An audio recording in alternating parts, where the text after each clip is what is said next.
नमस्कार दोस्तों, आज हम राउरकेला एरिया में घूमने चले। बहुत ही ज़बरदस्त खूबसूरत एरिया है दोस्तों। और देख पा रहे हैं इतना बड़ा जंगल है और बहुत ही शानदार लगता है। इस जंगल ने कहीं ना कहीं राउरकेला का शोभा को और ही आच्छादित कर रहा है।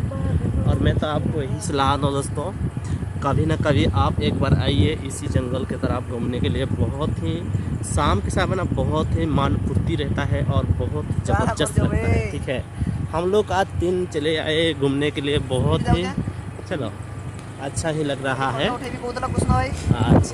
और देखिए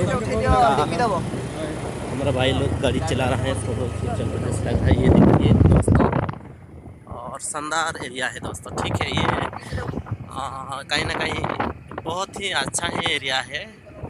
बहुत ही इसका पेड़ अच्छा पेड़ है।